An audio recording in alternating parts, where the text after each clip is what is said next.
देखिए इस वीडियो में हम लोग प्रक्षेप गति यानी प्रोजेक्टाइल मोशन के बारे में फुल डिटेल्स में समझने वाले हैं। ठीक है, हम मतलब हर एक आपका जो भी होगा इसका फॉर्मूला का प्रूफ या फिर प्रक्षेप गति क्या है, इससे संबंधित क्वेश्चन किस प्रकार से होता है, A to Z करने वाले हैं। ठीक है, तो इस वीडियो में एकदम पूरा बने रहिएगा। ठीक है, और ध्यान पूर्वक के साथ, क्योंकि ये बहुत बहुत इम्पोर्टेंट टॉपिक है।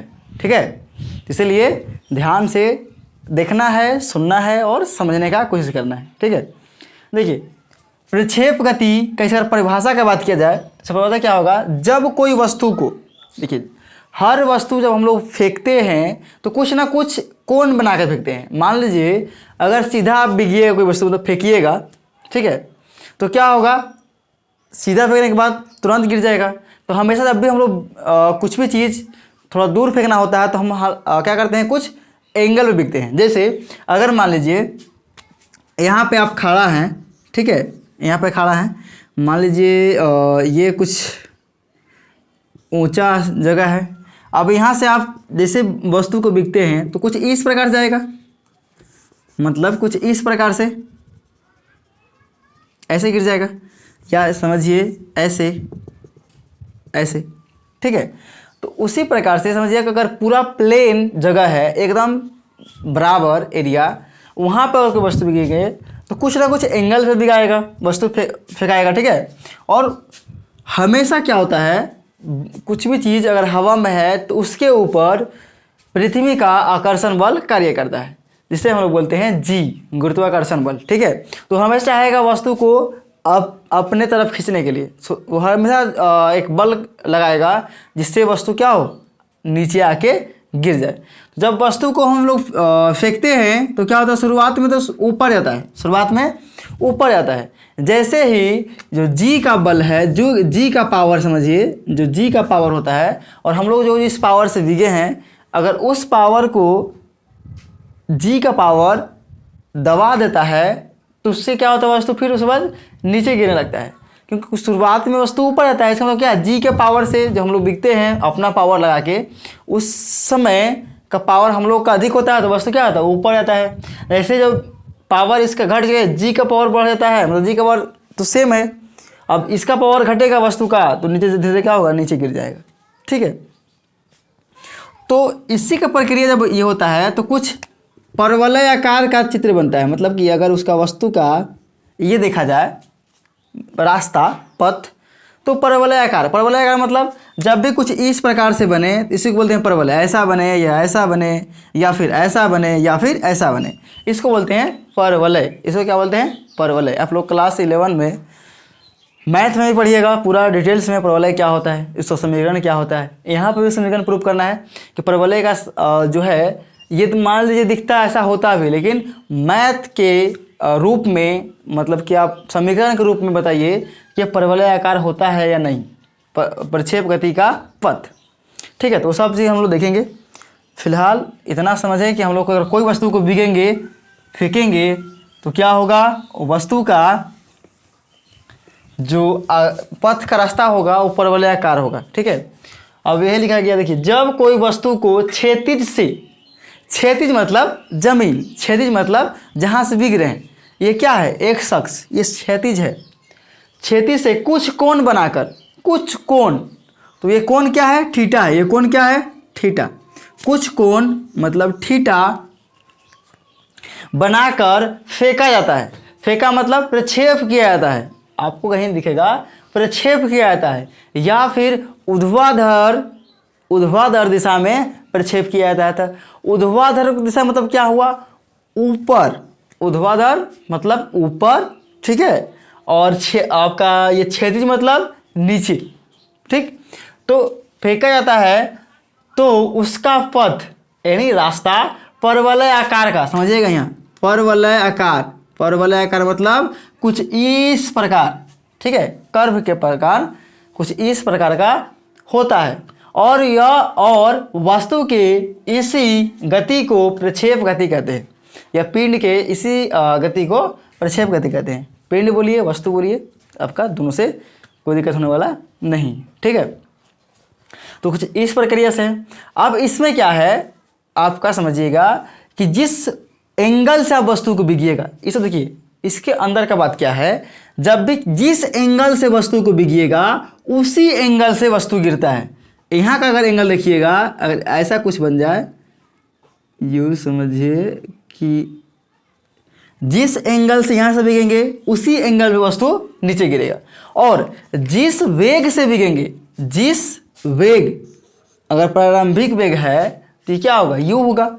जिस वेग से बिगेंगे उसी वेग से नीचे आके जमीन से टकराने वाला वस्तु। ठीक है, तो जिस वेग से बिगा जाता है, फेंका जाता है, उसी वेग से नीचे आकर वस्तु गिरता है। एक समय ऐसा आता है जब वस्तु का जो वाई की दिशा में वेग है, वाई की दिशा में जो ऊपर ले रहा है वस्तु को, वो एक समय शून्य हो जाता है। शून्य कहाँ होता है, जहाँ वस्तु का हाईएस्ट मतलब अधिक से अधिक ऊंचाई होता है। सबसे ऊपर जब जाता है वस्तु, उसके बाद से नीचे आने लगता है, तो उसे क्या बोलते हैं, हाईएस्ट हाइट, यानी सबसे अधिकतम ऊंचाई। तो ये है एच। इसका भी समीकरण ज्ञात करना होगा। इस अगर मान लीजिए कोई वस्तु फेंका जाए तो वस्तु कितना दूर गिरेगा, उसको बोलते हैं हम लोग आर, हॉरिजेंटल रेंज बोलिए, या फिर क्षैतिज परास बोलिए। क्षैतिज परास मतलब इसका लंबाई, वस्तु कितना दूर गिरने वाला है। अगर आप 30 डिग्री एंगल बना के बिग रहे हैं और कुछ वेग से बिग रहे हैं तो वस्तु कितना दूर गिरेगा जाके, ये आपको समीकरण के रूप में देना है, यानी आर बराबर कोई समीकरण प्रूफ करना है। ठीक, दूसरा है कि आपका जब वस्तु फेंकिएगा तो कितना देर के लिए हवा में रहेगा, कितना देर के लिए हवा में रहेगा उसका समय बताइए। जैसे अगर आप लोग देखे होंगे या देखिएगा इसका इस्तेमाल किए होंगे, जो भी छोटा बड़ा जो हम लोग रियो वाली बम पटाखा फोड़ते हैं, तो अक्सर कहीं अब रॉकेट है तो अच्छा तो उड़ के जाएगा, लेकिन कोई अगर बम है छोटा सा, उसको हवा में फोड़ना है तो क्या करता है, कितना सारा आदमी उठाता है जला के और उसको हवा में फेंक देता है। ठीक है, नहीं फेंक देता है। तो हवा में फेंकने से क्या होता है कि हम पता होता है कितना देर के बाद ये मतलब फटने वाला है। ठीक है, तो उतना देर अगर ज़्यादा देर के बाद फटेगा तो उसको ज़्यादा आदमी सोचता है कि ऊपर जाए ताकि उसको गिरने में ज़्यादा समय लगे और हवा में वो फट जाए। ठीक है, अगर बहुत जल्दी फटने वाला होता है तो उसको आप कम ऊंचाई पर बिगिएगा तब भी अचानक ऊपर में ही फूट जाएगा। तो थोड़ा सा हम लोग कुछ भी चीज़ फेंकते हैं तो कितना देर हवा में रहेगा वो भी ज़रूरी है। या फिर समझिए आप सिंपल, अब जहाँ तोप चलता होगा या मिसाइल चलता होगा तो वहाँ पे एक ये बहुत इम्पोर्टेंट बात होता है कि कितना देर के लिए जो तोप से छोड़ रहे हैं वो कितना देर के लिए हवा में रहेगा। ठीक है, तो वहाँ पे बहुत मायने रखता है सब बात। ठीक, तो सब सारा चीज़ हम लोग ए टू जेड देखेंगे, प्रूफ भी करेंगे आसान तरीका से। ठीक है, तो ये हम क्या करते हैं, तो थोड़ा सा इसको हटाते हैं। देखिए हम लोग सबसे पहले क्या करेंगे, याद करेंगे पथ का समीकरण। मतलब पथ का समीकरण मतलब पथ जो है परवलय आकार का है। ये कैसे मान लें हम, ये बनाने से आप मान लीजिए चलिए दिख रहा है कि परवलय आकार का, लेकिन हम माने कैसे कि ये सच में परवलय आकार का होता है। ठीक है, तो उसके लिए क्या है, इसका अगर समीकरण याद कर दे, प्रूव कर दे मैथ से कि परवलय आकार का ही होता है, तब ना होगा सच में परवलय आकार का होता है। तो प्रूव करने क्या चाहिए, अगर आपको कुछ भी अगर पढ़ लिए होंगे मैथ में, तो परवलय आकार का जो समीकरण होता है ये इस प्रकार होता है, वाई बराबर अगर एक्स स्क्वायर आ जाए, वाई बराबर अगर एक्स स्क्वायर आ जाए, इसका क्या होगा, परवलय आकार होगा। क्या होगा, ये परवलय आकार होगा। या फिर एक्स बराबर वाई स्क्वायर आ जाए तब भी परवलय आकार का होगा। ठीक है, या फिर वाई बराबर 100x स्क्वायर हो जाए तब भी परवलय आकार होगा।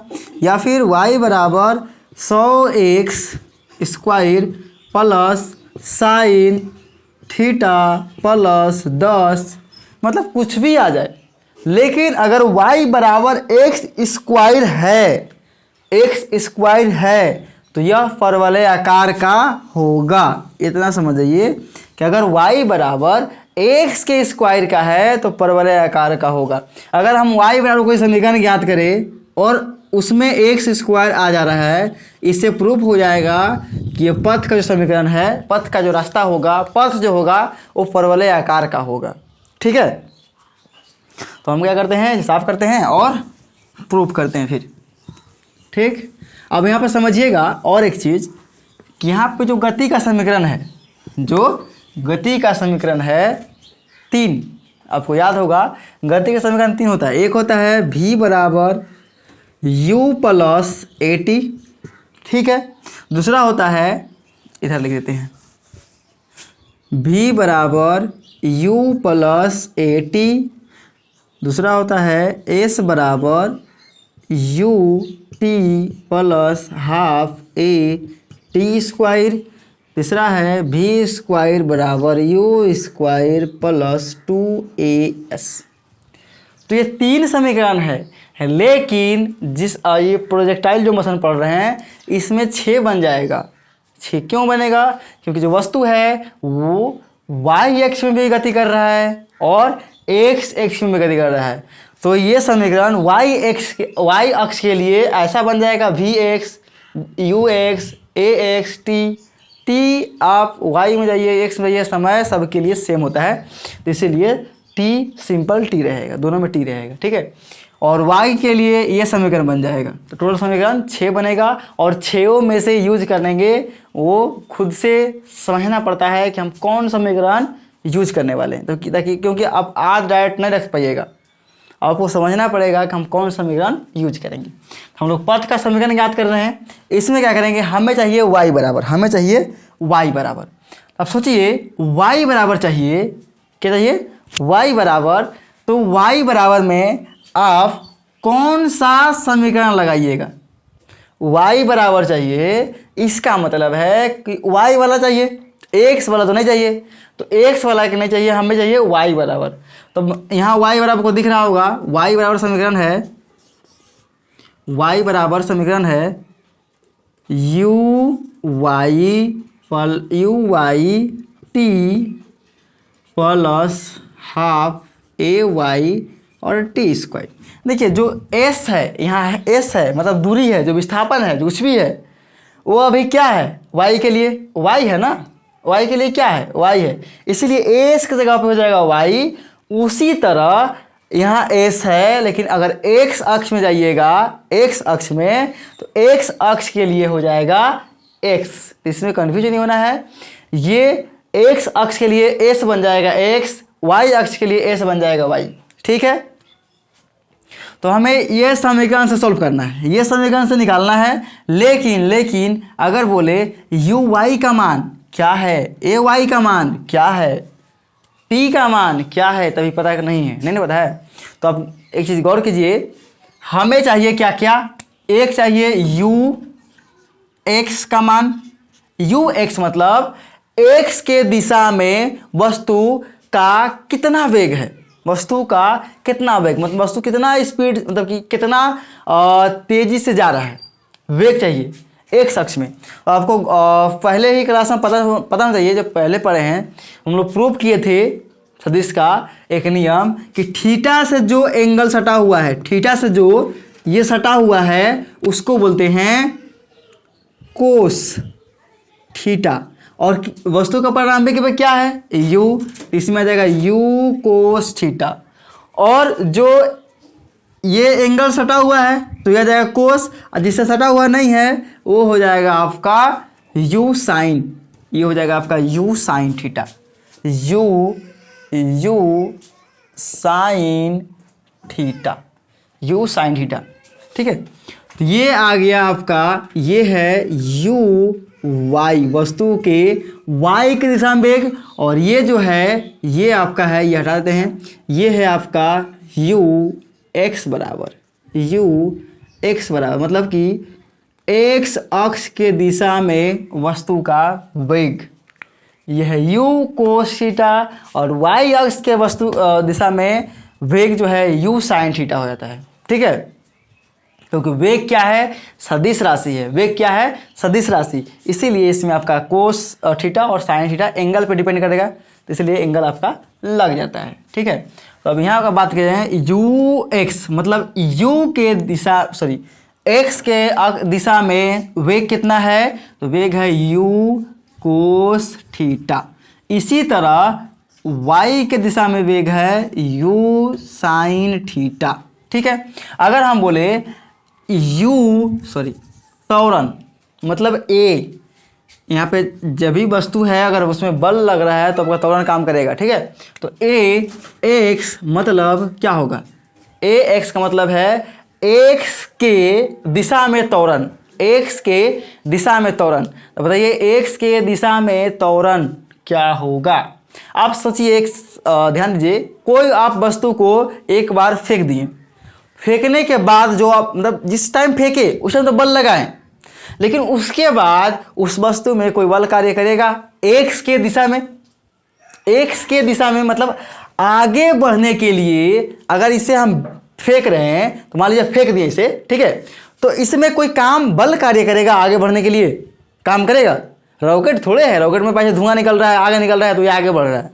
ठीक है, तो ये आगे ले जाने के लिए कोई बल कार्य नहीं करेगा, इसलिए क्या हो जाएगा, ax मतलब x के दिशा में जो त्वरण है, अब बले काम नहीं करेगा तो त्वरण आएगा कहाँ से, तो ये हो जाएगा आपका 0। किस दिशा में, तो ये x के दिशा में जो त्वरण है उसका मान हो जाएगा 0। लेकिन अगर बोले हम y की दिशा में, मतलब ay का मान, अब देखिए y के दिशा में जब वस्तु ऊपर जा रहा है तो एक बल तो कार्य करेगा, ऊपर की ओर ले जाने में नहीं, लेकिन उसे गिराने में, नीचे खींचने में कौन काम करेगा, वस्तु का गुरुत्वाकर्षण बल, वस्तु का गुरुत्वाकर्षण बल। तो गुरुत्वाकर्षण बल कार्य करेगा तो वहाँ पर त्वरण भी कार्य करेगा, उस त्वरण को क्या बोलते हैं, g, उस त्वरण को क्या बोलते हैं, g।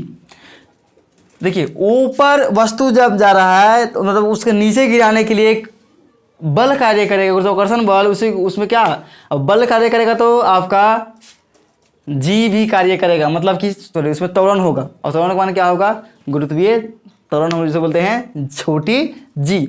अब ये दो तरह से काम करेगा, जब वस्तु ऊपर जा रहा है तो वस्तु के विपरीत दिशा में कार्य करेगा, उसे गिराना चाहेगा, नीचे भरे खींचना चाहेगा तो माइनस का माइनस।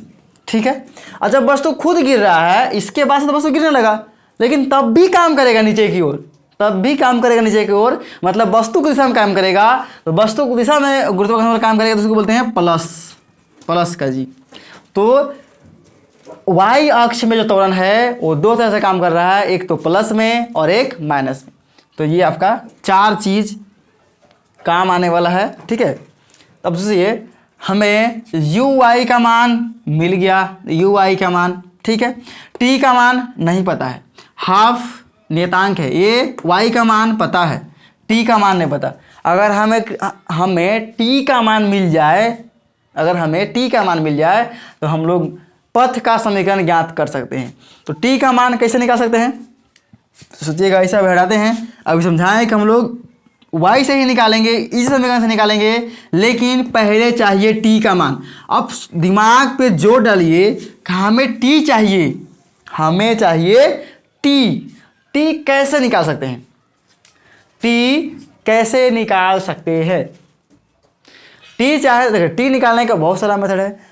आप चाहे तो इस समीकरण का हेल्प लेकर निकाल सकते हैं t का मान, या फिर सिंपल फॉर्मूला लेकर निकाल सकते हैं। तो हम कोशिश करेंगे इस फार्मूला से ही निकालने के लिए, क्योंकि एक बार अगर फार्मूला हम याद कर लेते हैं तो हम फार्मूला की यूज करेंगे, फालतू दिमाग नहीं लगाएंगे। अगर हमें चाहिए t, तो जिसमें t होगा उस वाले समीकरण का यूज करना होगा। अब सोचिए हम y का समीकरण यूज नहीं करेंगे, क्यों नहीं करेंगे, हमें चाहिए t। अगर y का यूज करेंगे तो वहाँ पर t तो लगेगा ही, तो हम y का यूज नहीं करेंगे, x में करेंगे। x में t किस में है, ये जो लास्ट वाला समीकरण है इसका यूज नहीं कर सकते हैं, क्योंकि इसमें t ही नहीं है, तो अब t का मान कैसे निकालिएगा, निकल नहीं सकता है। अगर आप मान लीजिए ये समीकरण यूज करते हैं, vx बराबर ux प्लस axt, इसमें t है, ठीक है, हम मानते हैं t है, क्लियर। लेकिन आप समझिएगा जरा, ax का मान क्या है, ax का मान 0, अगर यहाँ आप 0 रखिएगा गुना t ही 0 हो जाएगा, तो मान कैसे निकालिएगा, जिसका मान निकाल रहे हैं वही जीरो हो गया तो मान निकलेगा ही नहीं, इसलिए ये भी समीकरण नहीं लगेगा। तो कौन समीकरण से टी निकालेंगे? समीकरण नंबर गति का ये दूसरा समीकरण। हम लोग लिखेंगे x बराबर क्या है, you x into T plus half A x into T square. ठीक है, लिख सकते हैं गति का दूसरा समीकरण, गति के दूसरा समीकरण से। ठीक है, आप लिख सकते हैं। अब इसमें क्या है, x का मान पता नहीं है, x का मान पता नहीं है, बराबर यू एक्स का मान क्या है, you cos theta into T plus half x का मान 0 इंटू टी स्क्वायर। ये पूरा क्या हो जाएगा, 0।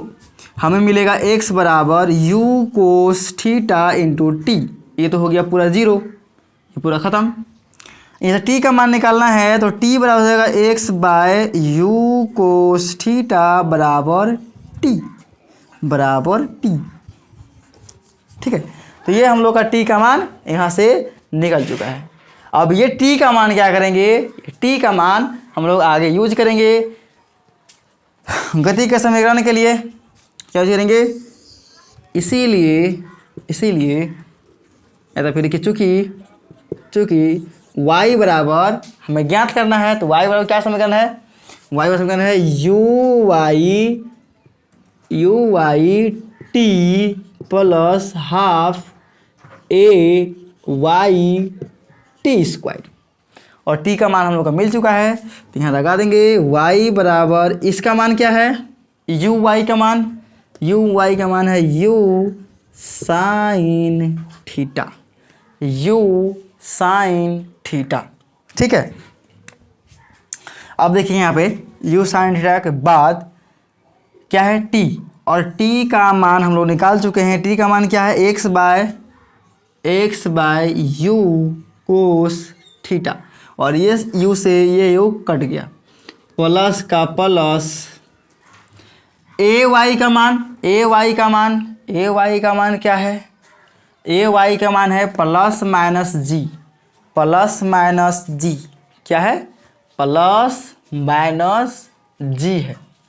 ठीक है, तो हम क्या यूज करेंगे, प्लस माइनस जी, तो ये देगा प्लस माइनस जी। ठीक, और उसके बाद क्या है, t का मान क्या है, x बाय, तो हो जाएगा x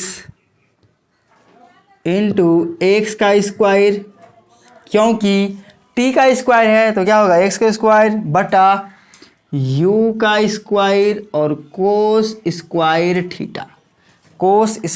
थीटा। ठीक है, ये चीज़ हटाते हैं, ये चीज़ कोई काम का नहीं है अब, तो ये चीज़ हम लोग आ गया, ऐसा समझिएगा। ये बन गया y बराबर sine x into sine theta बटा कोस थीटा हो जाएगा।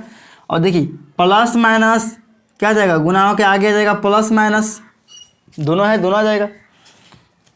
अब ये हो जाएगा 1/2, ये जी से एक मिनट ये जी रह जाएगा ना,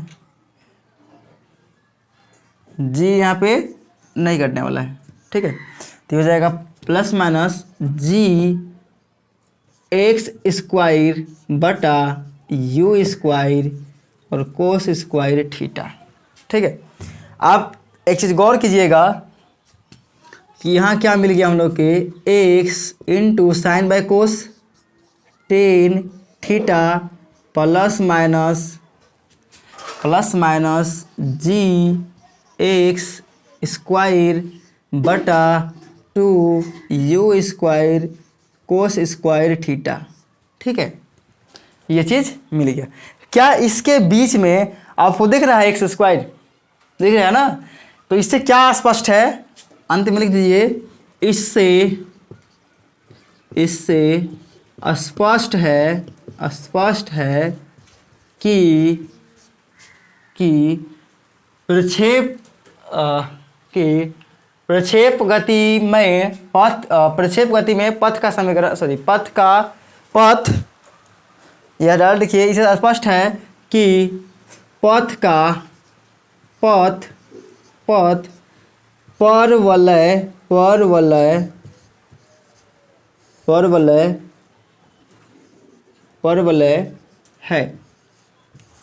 परवलय है।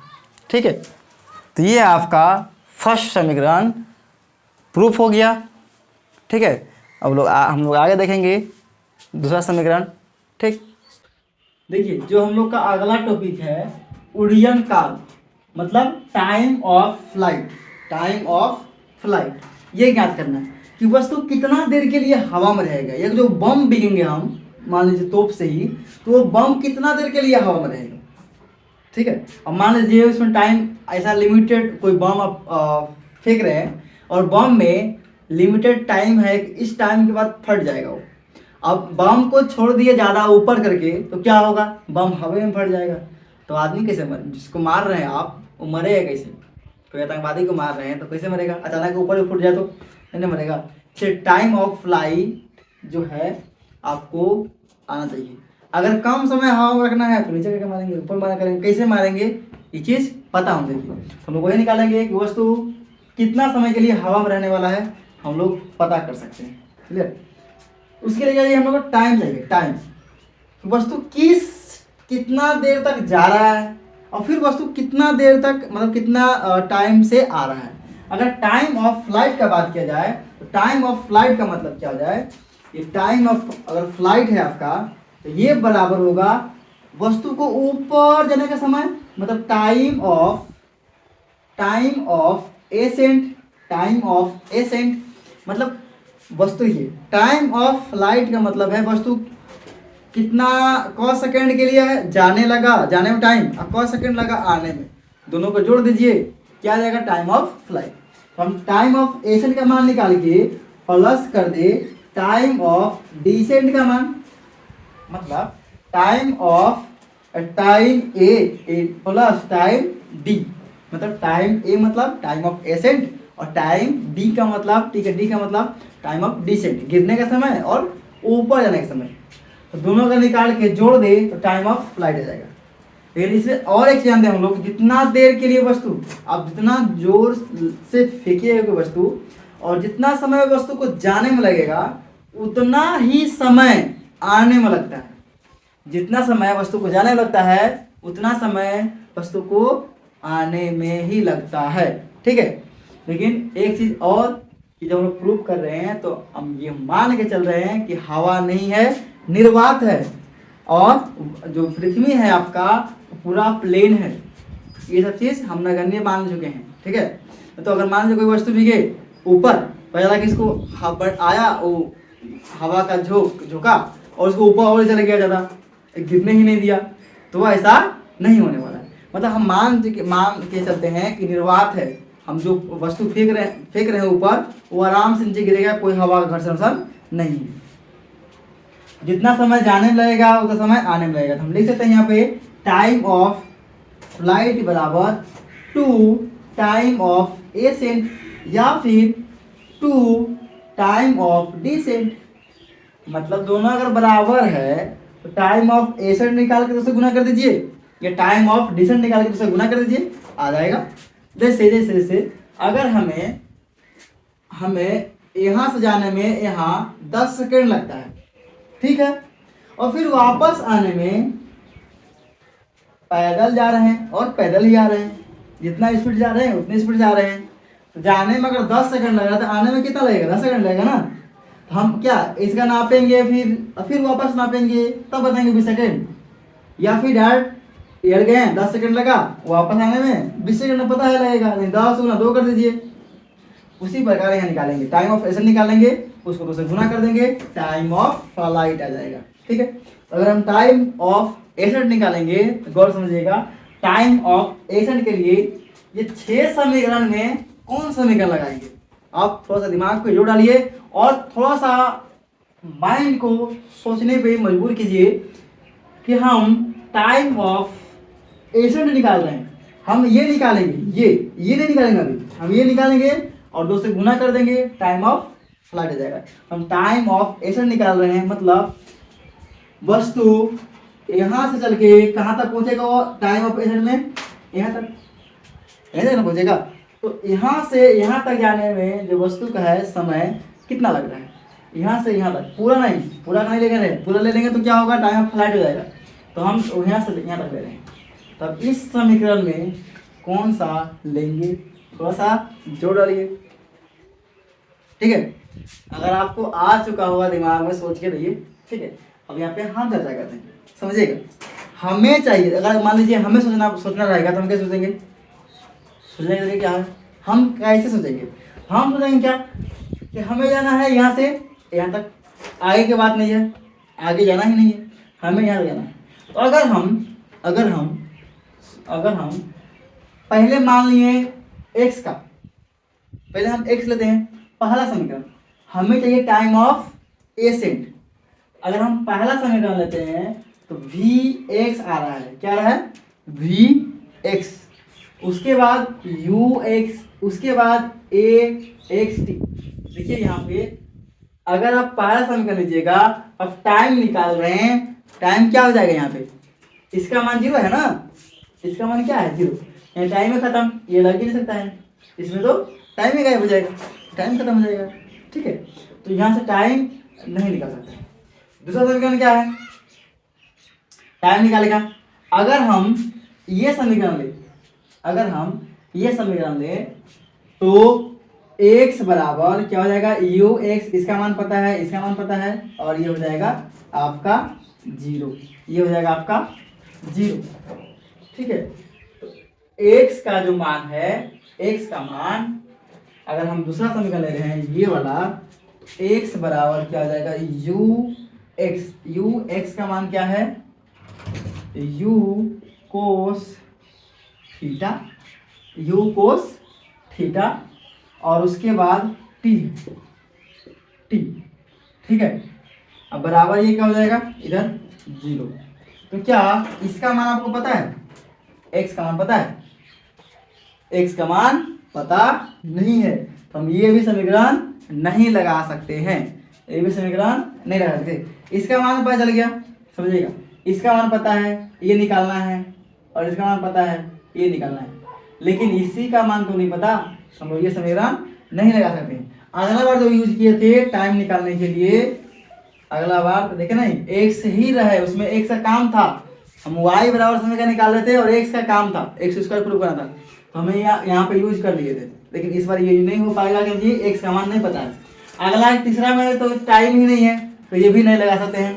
अब आते हैं y अक्ष में, y के रूप में, तो vy, आप समझिएगा, इसका पहला अगर लास्ट वाला तो लगेगा ही नहीं, ये वाला समीकरण ये भी नहीं लगेगा क्योंकि y का मान ही नहीं पता, तो नहीं लगेगा। अब बचा लास्ट, तो लगना ही है, तो कुछ दिमाग लगाइएगा तो आप ऑटोमेटिक आपको पता चल जाएगा। तो ये समीकरण लग जाएगा, जो है v y बराबर uy प्लस ay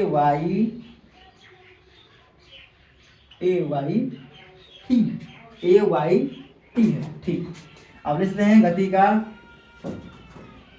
का दूसरा समीकरण से, अब बताइए भी वाई क्या होता है, भी मतलब आंधी मेघ, अगर वस्तु का ध्यान दीजिए सही समझिएगा, भी जब वस्तु ऊपर की दिशा में ना, वाई अक्ष में वाई वाला लगाया है ना, तो ये दिखाएगा जब वस्तु ऊपर जा रहा है तब दिखाएगा। तो वस्तु कब तक ऊपर गया है, कब तक हाईएस्ट में तक। इसके बाद से क्या है, वस्तु तो ऊपर नहीं जा पा रहा है, बल्कि आगे जा रहा है और नीचे आ रहा है, ऊपर यहाँ से जा ही नहीं पाएगा। अगर ऊपर जाता तो ये हाईएस्ट बिंदु थोड़े होता और ऊपर था ना, तो ये अंतिम छोर है ऊपर जाने का। आगे तो वस्तु बढ़ रहा है लेकिन ऊपर नहीं जा सकता है। इसका मतलब क्या है, अंतिम वेग जो है इसका वाई डायरेक्शन का जो अंतिम वेग है वो क्या है, यहाँ पे 0 वस्तु रुक चुका है। अगर वस्तु एक तो ऐसा बिंदु था, मान लीजिए कोई वस्तु ऐसे फेंके तो कुछ ऊपर आया, ऊपर हाईएस्ट, उससे क्या हुआ, वस्तु फिर नीचे आया, तो जहाँ वो वस्तु एग्जैक्ट रुका होगा, पहले ऊपर जाते जाते वस्तु रुका होगा, फिर नीचे गिरा होगा, तो वहीं पे यहाँ रुक जाता है वस्तु। तो अंतिम वेग जो है वाई डायरेक्शन का एक समय ऐसा आता है जो जीरो होता है, फिर क्या होता है, नेगेटिव की ओर बढ़ने लगता है। ठीक है, तो ये हो जाएगा क्या, जीरो बराबर यू वाई का मान क्या है, you sine theta, you sine theta. ठीक है, प्लस ए वाई क्या है, ए वाई प्लस माइनस जी है, प्लस माइनस जी है, समझिएगा, प्लस माइनस जी। अब प्लस में लेंगे माइनस में लेंगे। अब एक चीज ध्यान दीजिए, ये कौन सा टाइम निकाल रहे हैं, टाइम ऑफ, क्या निकाल रहे हैं, टाइम ऑफ एसेंट, मतलब ऊपर जाने का समय। तो जब वस्तु ऊपर जाएगा तो गुरुत्वाकर्षण कहाँ खींचेगा, ऊपर की ओर, नीचे की ओर, तो नीचे की ओर खींचेगा, मतलब वस्तु जहाँ जा रहा है ऊपर और गुरुत्वाकर्षण बल खींच रहा है नीचे, तो वस्तु के विपरीत दिशा में खींच रहा है। वस्तु ऊपर जा रहा है लेकिन गुरुत्वाकर्षण बल नीचे खींच रहा है, तो क्या है, ये वस्तु का विपरीत दिशा में कार्य कर रहा है, मतलब माइनस वाला काम कर रहा है ना, वो घटाना जा रहा है, तो क्या रहेगा, माइनस का जी, माइनस का जी। ए वाई का मान क्या हो जाएगा, माइनस का जी, फिर इंटू में टी, टी क्या जाएगा, टाइम ऑफ एसेंट निकाले, टाइम ऑफ एसेंट हो जाएगा।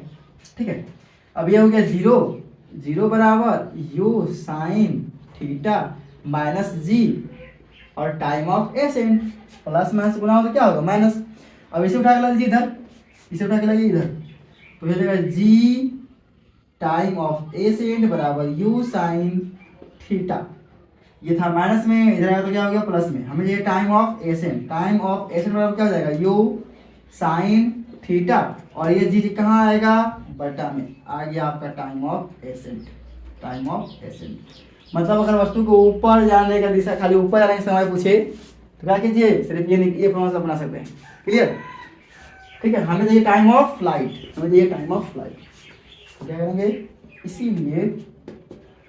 इसीलिए टी बराबर क्या होगा, 2 टाइम ऑफ एसेंट। ये तो बच्चा भी निकालेगा ना, क्या करना है, बस 2 से गुना करना है, 2 गुना टाइम ऑफ एसेंट का मान क्या है, यू साइन थीटा बटा जी। ये आपका आ चुका है, जो आप खोज रहे थे वो आपको मिल चुका है। आप यहाँ गुना लिखिए या फिर डायरेक्ट क्या कर दीजिए, इसे कर दीजिए सिर्फ 2। ठीक है, तो ये आपका फॉर्मूला यहाँ पे प्रूफ होता है टाइम ऑफ फ्लाइट का। ठीक है, दोस्तों कितना देर हवा में रहेगा अगर निकालना है तब इस फॉर्मूला से आराम से निकाल सकते हैं। ठीक, अगला क्या है हम लोग का जो इस टॉपिक है, इसमें क्या याद करना है, क्षैतिज प्रास, मतलब हॉरिजेंटल रेंज। हॉरिजेंटल रेंज का मतलब हो गया, आप किसी वस्तु को फेंकिएगा तो वस्तु कितना दूर जाएगा, इसका क्या फॉर्मूला है। मतलब हम अगर मान लीजिए कोई 20 मीटर प्रति सेकेंड के प्रारंभिक वेग से बिकते हैं, तो वस्तु अगर 30 डिग्री कोण में बिक रहा है तो वस्तु कितना दूर गिरेगा, हमें एग्जैक्ट किसे पता करें, क्योंकि सबसे ज्यादा इंपॉर्टेंट यही चीज है, सबसे ज्यादा इंपॉर्टेंट यही चीज है। आप सोचिए, आप जो तोप का मशीन है, आप उस चीज को चला रहे हैं सेम, ठीक है, या कोई मिसाइल छोड़ रहे हैं, ऐसा मिसाइल जिसमें आप उसको मतलब कि तोप के थ्रू जो जाता है, ठीक है, वैसे मिसाइल। आपको अगर पता नहीं होगा कि हम कहाँ, मान लीजिए यहाँ पे तोप है ये, ठीक है, ये आपका तोप रहा, ठीक। अब यहाँ से क्या है, यहाँ पे हमें गिराना है बम को या तोप से, तब अगर हम एंगल, इसका हमें पता नहीं है कितना दूर वस्तु गिराना है, यहाँ पे गिराना है, अब पता नहीं कितना एंगल पे छोड़े, कितना डिग्री पे, और कितना का वेग दे कि यहाँ पे जाके गिरे। अब छोड़े, पता चला इधर गया बहुत दूर, इधर गिरा, मारना है यहाँ, गिरा उधर, एक कभी मारे वहाँ पहुँच गया इधर, यहीं गिर गया। तो ये बहुत इम्पोर्टेंट चीज़ है कि आपको कहाँ पे बम गिराना है, इसी से आप निकाल सकते हैं। ठीक है, तो हर एक चीज़ फिजिक्स का जो है यूज होने वाला होता है। ठीक है, ये चीज़ आप ऐसा नहीं है कि सिर्फ मान लीजिए नहीं, आपको ये सब चीज़ यूज होता है। ठीक है, लेकिन हम लोग यूज नहीं कर पाते हैं, लेकिन हर जगह पे इसका यूज है।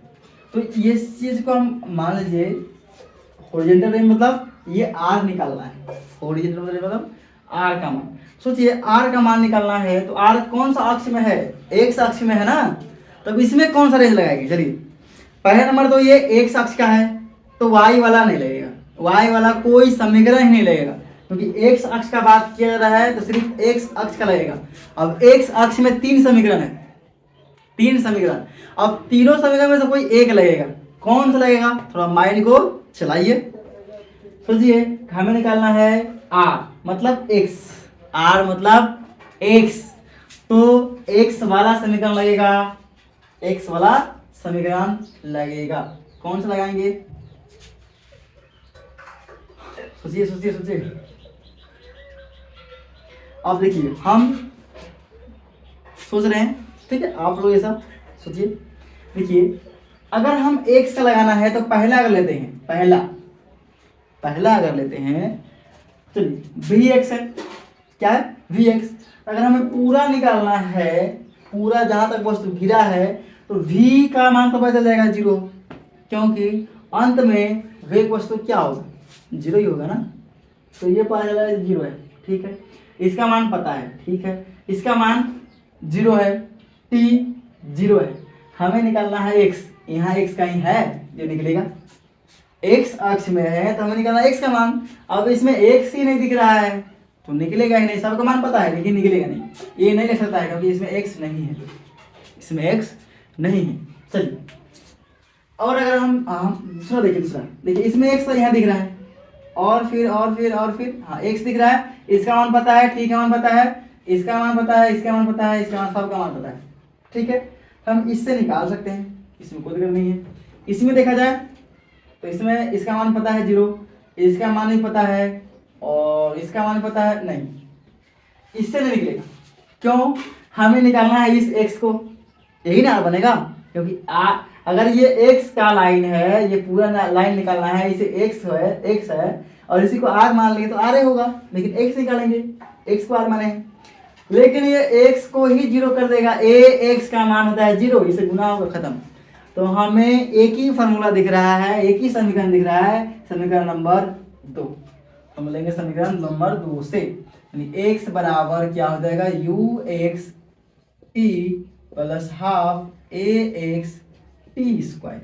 x का मान क्या माने हैं r, तो ये हो जाएगा r, ठीक है, देखते हैं समीकरण 2 से, समीकरण 2 से। अब ux का मान क्या है, u कोस थीटा इंटू टी का मान क्या निकाले थे, टी का मान टाइम ऑफ फ्लाइट बराबर टी बराबर था 2u साइन थीटा बाय जी, ठीक है। तो इस टी के जगह पर क्या रखेंगे, 2u साइन थीटा बाय जी, ठीक है। और ये क्या हो गया प्लस, इसी का मान है 0, तो क्या हो जाएगा, ये पूरी 0, ये r बराबर आ गया u कोस थीटा इंटू, ये 2 को क्या कर दीजिए, गुना हो क्या आ जाएगा आगे ना, 1 मिनट, ये बन जाएगा u गुना u, पहले 2 आ जाएगा आगे और u गुना u स्क्वायर और cos theta into sine theta by g. अगर यहाँ से देखा जाए r बराबर u को अगर बाहर ले ले तो बनेगा 2 cos theta into sine theta by g. अब हम डायरेक्ट थोड़ा सा लिख रहे हैं, r बराबर u square into sine 2 theta by जी।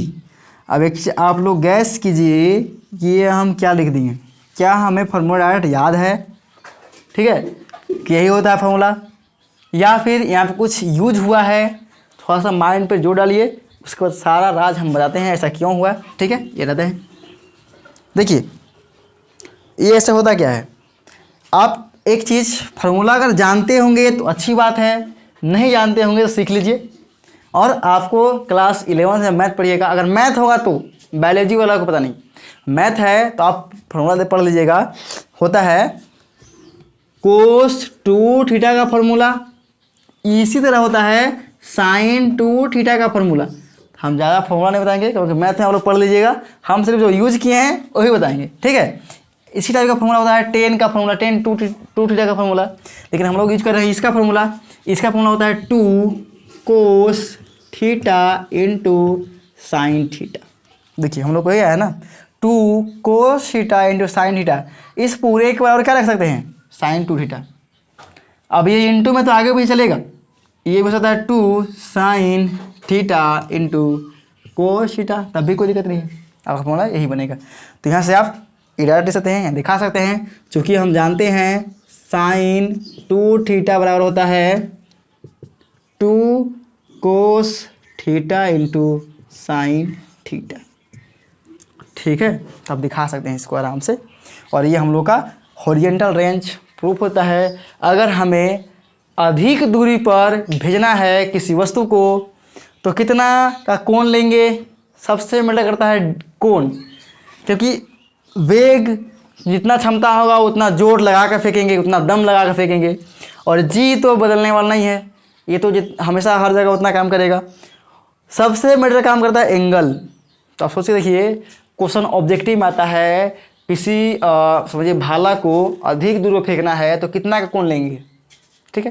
तो कोण साइन कितना डिग्री का मान अधिक होता है, सबसे अधिक होता है साइन 90 का मान, क्योंकि साइन 90 का मान होता है, साइन 90 का मान होता है 1, और साइन का अधिकतम मान 1 ही है, 1 से अधिक नहीं हो सकता है, इससे कम ही होगा 1/2, 1/√3, ये सब कुछ मतलब कि √3/2। तो इस प्रकार से सबसे अधिक होता है 90 पे। तो कितना का एंगल लेना पड़ेगा जो 90 पर जाए, 2 तो पहले से गुना में है, अगर 90 लीजिएगा तो हो जाएगा 180। अगर 90 आप लेते हैं थीटा का मान तो हो जाएगा 180, और साइन 180 का मान होता है 0। वस्तु कहीं जाएगा ही नहीं, सीधा ऊपर जाएगा, वापस नीचे गिर जाएगा, ठीक है। तो हमें चाहिए 90 लाना है तो 45, अगर थीटा का मान हम रखते हैं 45 डिग्री तो 2 से गुना होगा, कितना हो जाएगा 90, और 90 का मान होता है 1। इसीलिए अगर अधिक से अधिक दूर वस्तु को फेंकना है तो आप एंगल हमेशा 45 का रखिएगा, तो आपको अधिक से अधिक दूर वस्तु जाएगा, ठीक है। तो ये आपका प्रूफ हो गया। और लास्ट बचा है क्या, लास्ट है h, अधिकतम ऊंचाई ज्ञात करना है, ठीक है। हम कितना वस्तु को कितना एंगल पे बिकेंगे, कैसे बिकेंगे, ठीक है, कि वस्तु अधिक से अधिक ऊंचा जाए, अधिक से अधिक ऊपर जाए, ठीक है। तो उसका क्या समीकरण प्रूव करना है, ठीक है, अधिकतम ऊंचाई का, मैक्सिमम हाइट का। सोचिए अगर हम वस्तु को ऊपर बिकना है और ये मैक्सिमम हाइट निकालना है तो पहले हम कौन सा समीकरण लेंगे, 6 समीकरण में से। थोड़ा सा माइंड लाइए, क्योंकि आपको तो करना होगा खुद से, वहाँ पे हम नहीं रहेंगे सपोर्ट करने के लिए। तो आप थोड़ा दिमाग पे जोर डालिए, सोचिए 6 समीकरण में कौन समीकरण यूज लेंगे, ठीक है। थोड़ा सा वीडियो को रोक के आप गैस कीजिए, उसके बाद हम हिंट देंगे, अभी देंगे फिर, तो वीडियो रोक चालू करके देख लीजिए और कैसे ये कौन समीकरण आ रहा है, ठीक है। आप लोग मन में सोचिए, देखिए कि आप सही हो रहे हैं या फिर गलत। अब देखिए अगर हम सोचेंगे कि कौन समीकरण लगाए, तो देखिए हम पहले ध्यान देंगे कि हमें निकालना है हाइट मतलब वस्तु सबसे ऊपर कहाँ है। तो हमें ऊपर की ओर देखना है, वाई अक्ष की ओर। एक्स का तो कोई काम ही नहीं है, एक्स का कोई तो काम ही नहीं, हमें ऊपर देखना है ना।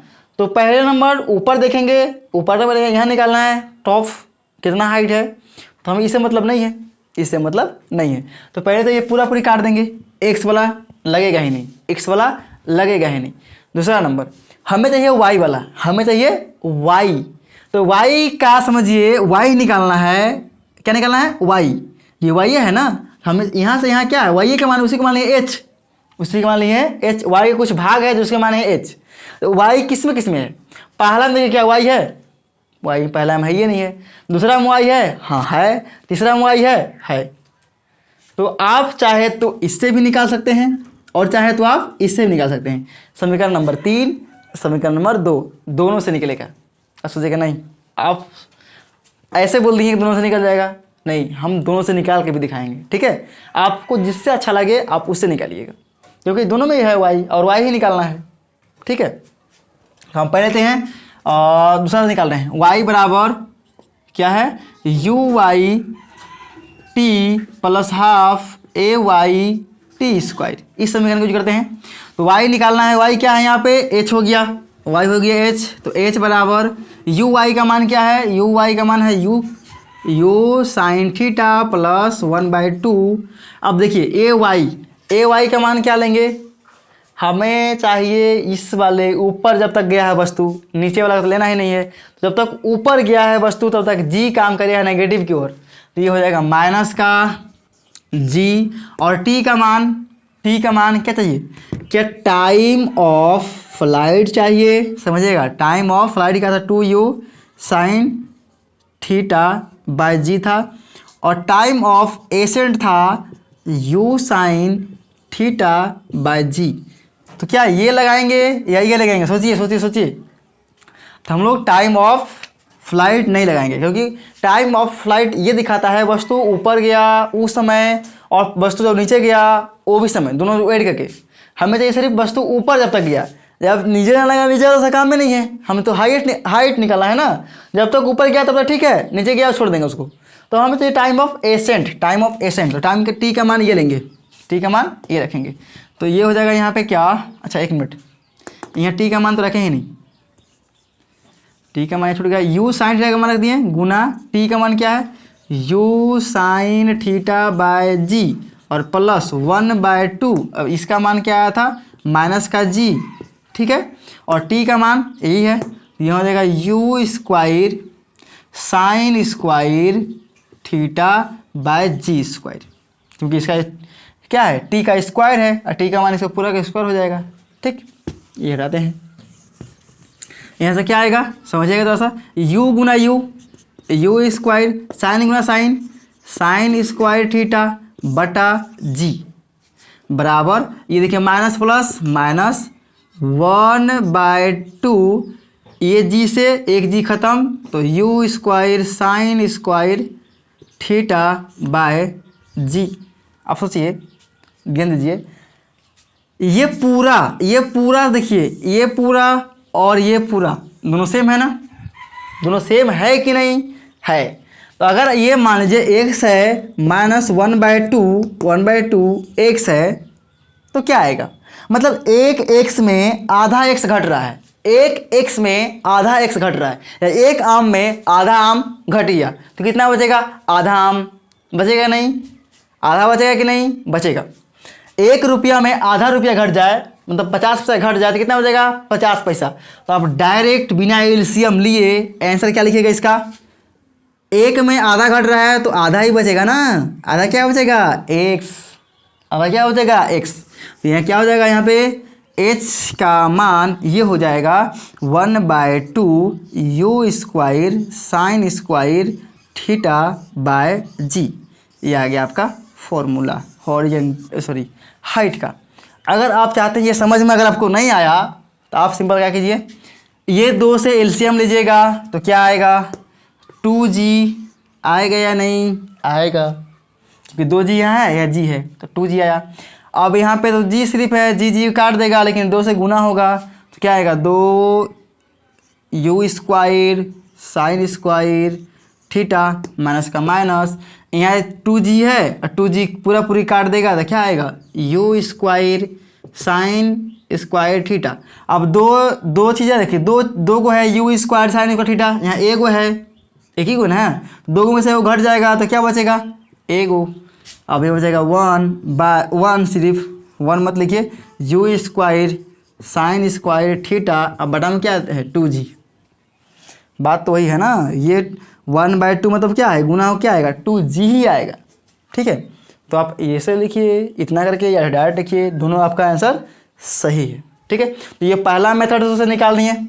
अब दूसरा मेथड देखते हैं, ये पहला मेथड था, दूसरा मेथड से निकालते हैं।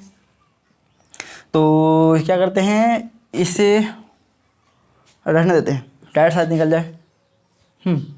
ये आसान है, इससे आसानी से निकलेगा।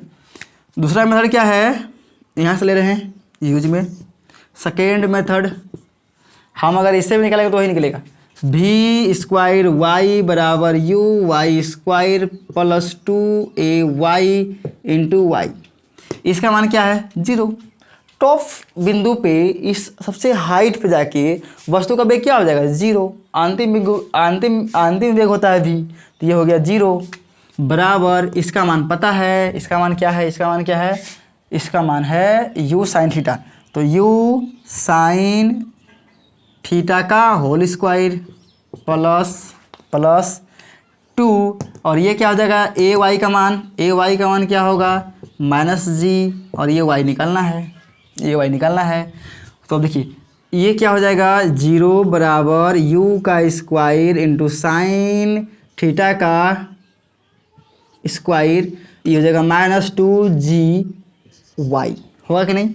और इससे निकालना है तो इसको इधर लाएंगे, इसे पूरा उठा कर लाएंगे इधर, तो ये है माइनस हो जाएगा प्लस में 2gy बराबर u square sine square theta. हमें y का मान चाहिए तो y बराबर क्या हो जाएगा u square sine square theta और बटा में ये 2, बटा में 2g चल जाएगा, बटा में 2g दिख रहा है ना, बटा में 2g। इसे हम यहाँ लिख देते हैं ताकि आपको दिखे या ना दिखे। यहाँ से क्या कर रहे हैं y को रख रहे हैं तो y रह गया, पहले से क्या है u square sine square theta बटा जो चीज़ इंटू में है y के इंटू में क्या है 2g, बटा में आ जाएगा 2g। तो आप देखेंगे गौर से तो आपका यही चीज़ प्रूफ हो गया। अगर ऐसा मल्टीप्लाई कीजिएगा तो क्या होगा, 1 से गुना कीजिएगा ऊपर तो सेम रह जाएगा और नीचे आ जाएगा 2, तो बात तो एक ही है। तो आप इसे देखिए सेकेंड मेथड कितना आसान था, बड़ा जल्दी आ गया बिना कोई टेंशन का। तो आप जब भी क्या कीजिए बनाइए तो सेकेंड मेथड ही यूज कीजिएगा, फर्स्ट वाला थोड़ा सा बड़ा है। देखिए दोनों हर चीज़ आपको आना चाहिए। इतना समझाने के बावजूद भी अगर आपको कुछ भी डाउट हो तो आप पूछ सकते हैं कमेंट में, ठीक है। आप जो चीज़ पूछिएगा उसका जवाब मेरी तरफ से तो पूरा कोशिश रहेगा आपको बताने का, ठीक है। बाकी आप ये सारा चीज़ नोट कर सकते हैं, ठीक। और एग्ज़ाम में आप इस तरह पूरा सही से लिख सकते हैं जिससे आपका कोई नंबर भी नहीं कटेगा। और फार्मूला तो बहुत ज़्यादा इम्पोर्टेंट है, ठीक है। जब सवाल बनाइएगा तो उस समय सारा फार्मूला का किस तरह से यूज करेंगे पता चल जाएगा।